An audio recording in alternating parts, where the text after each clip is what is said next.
Well, as promised, let's get chatting with the management of Cigniti Tech. In its second quarter, they saw revenue surge by nearly around 40% over the corresponding quarter, while the EBITDA margins as well did expand by close to 400 basis points.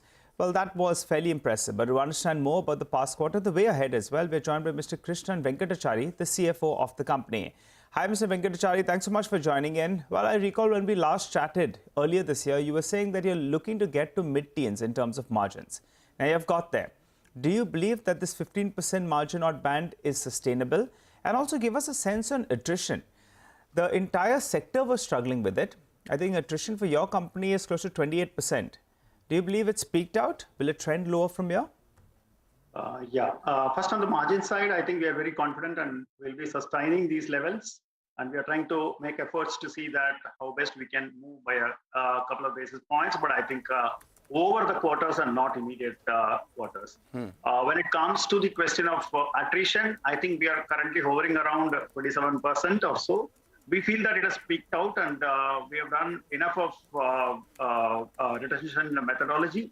And we feel that it's going to go down and there are a lot of steps which are being taken. So that is going to be definitely an additional positive point for us. Those are a couple of positive points that you've mentioned, that the margins will sustain at these levels and attrition has peaked out.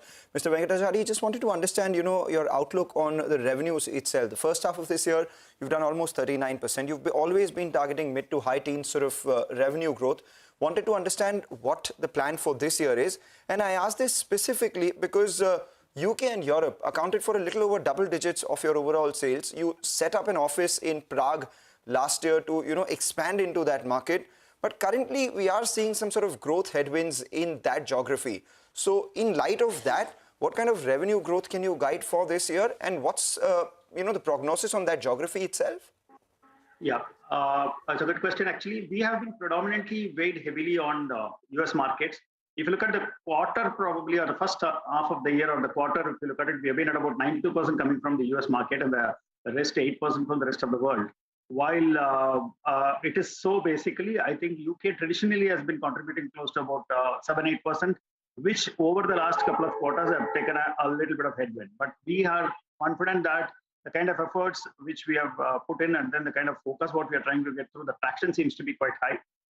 While it is so that the challenges lies ahead in terms of the UK and Europe market, the purpose of opening up a nearshore center at ZEC, which is very clearly to attract and tell the customers clearly that we are available on a nearshore on the European market, to work on their time zones very clearly. So we see a lot of tractions coming ahead, and I think in a couple of quarters probably ahead, you will see a lot of good news flowing through. Though it is not forward-looking, but I think the kind of efforts are going to culminate that way. So what when it comes to the question of managing the revenue, I think the growth part is intact very clearly. I think the first 6 months we have achieved about close to $101 million in terms of revenue. And we don't give any guidance, but invariably looking at the order book, looking at the run rate where we are today, I think we should be comfortable doing high teen growth, which should take us to cross the borders of 200 million for the current year. You've already done 101 million, right, sir? Yeah, absolutely. So absolutely. 200 should be par for the course, right? If you're going to be at... So considering all the scenarios, I think the current run rate looks very interesting, and we should be up and about 200 million. Okay, more than 200 million. Okay, all right. The other point is you have given a long-term vision that by 2026 you want to be, I think, a $500 million company, and 2028 you want to be $1 billion company. That's going to be quite a tall ask, it seems. Particularly the $1 billion mark. How much of that will come in from inorganic growth? Do you have some plans out there? And also give us an update on the cash in your books, because you've been looking at inorganic growth. Go ahead. Yeah, absolutely. If you look at, probably it's always we and the management strongly believe in setting up a target very clearly, which is a tall target, and start working towards it, which is what is always interesting and keep pushing us beyond. And if you look through about a $1 billion journey, or even a 500 million, if you look through the end state at $1 billion, probably we expect about 65% of that to come through organically over the next 6 years, and the rest will come through inorganic mode. There are various methods in terms of inorganic mode. If you look at the first 6 months, we have generated about close to 60+ crores in terms of cash. The cash as it stands in cash and cash equivalents today is about close to 195 crores. So the next 2 quarters again will keep generating cash. So cash is not a debt, but I think there are other methodologies in terms where we can try to push through and do inorganic. But I think the inorganic, we are trying to be very choosy and picky in terms of trying to look at the value addition and the volume addition systematically. So as I speak to you, there are a lot of proposals which are reviewing. But I think as and when it crystallizes, we'll be able to get it. We are pretty confident we'll be able to get there. Please go ahead. Yeah, just wanted to probe you a little on that inorganic part as well. I mean, if you're a billion-dollar company, you would be looking at $350 million coming in from inorganic, and you yourself haven't crossed the $200 million mark yet. You are, hoping to cross it this year itself. What are the kind of proposals that you're looking at when it comes to inorganic? Because for you to be able to buy a company that scales up to $350 million, the talk should start from now itself, I presume. And secondly, how cast in stone are these $500 million and $1 billion targets? Because you've moved the goalpost once as well on this $500 million target itself. Yeah, so to just step back a bit, probably the top accounts contribute about 20 accounts contribute about 50% of the revenue currently. With the recent acquisition of the Apara Digital, which is Round Square, I think the doors which are opening up for the opportunities on the product development side in terms of offering digital transformation services, we see a traction which is quite high. So that is one of the confidence. The second thing is that these acquisitions, what we are talking about, is going to be tuck-in acquisition in the order of the size of about close to 40-50 million, which are in the niche areas and which has the potential to grow. And it need not be a single acquisition going to about 350 million. As we start doing one or two acquisitions out very clearly in a span, the aggregator will start and putting up to close to about 350 million. And that is how we're trying to position and put the target out very clearly. While on the organic front, I think we're extremely confident on the 20-25% plus growth over the next couple of years in terms of pushing it through with the kind of offerings what we have on the table. Mr. Venkatachary, what about closing out one of these inorganic growth, targets that you're looking at? Should we hear from you in FY23 itself? You believe you can close it? Point number one. And point number two is, the last time we chatted, when we spoke earlier this year, you were saying at current valuations, the promoter entity believes that the shares are attractive.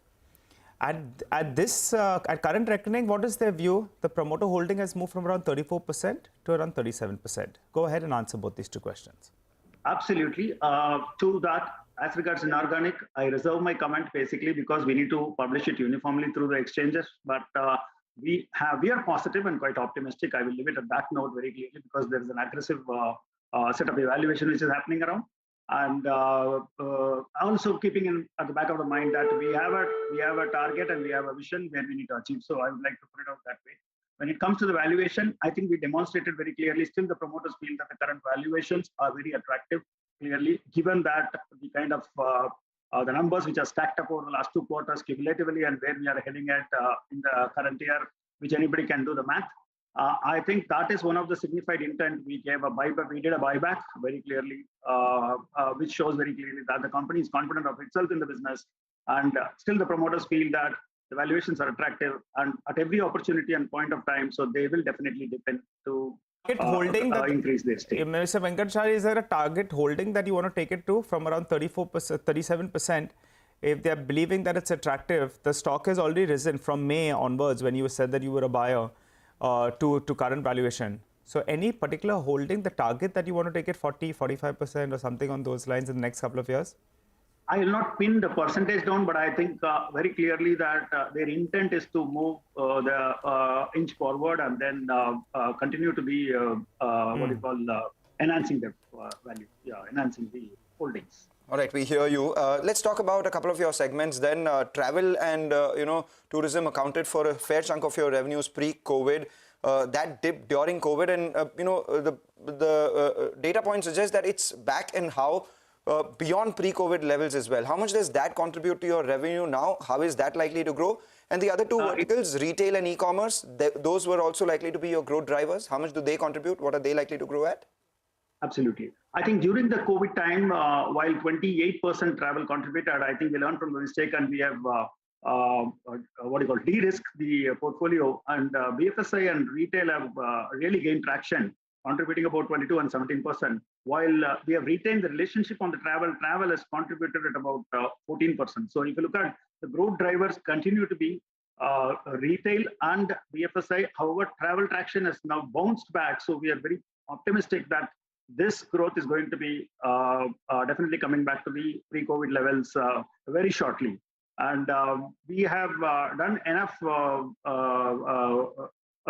research in terms of providing the right kind of offerings and setting up the technology centers very clearly. So these three sectors will definitely contribute. And what about your onshore-offshore mix right now? Where does it stand at? And what exactly is your onshore utilization?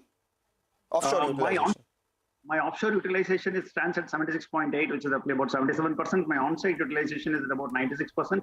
My resource mix is at about 22 on-site and 78 offshore. My revenue mix is at close to 51% on offshore and 49 on on-site. I'm trying to push the ant with all this visa and other regime to 55% so that my margin traction can start improving, and try to cover that up with the volume very clearly. So which more and more clients are intending to really push to the offshore. So that is a positive news. All right. Thanks a lot, sir, for joining in. Always a pleasure speaking with you. Wish you good luck. And also season's greetings to your team members and your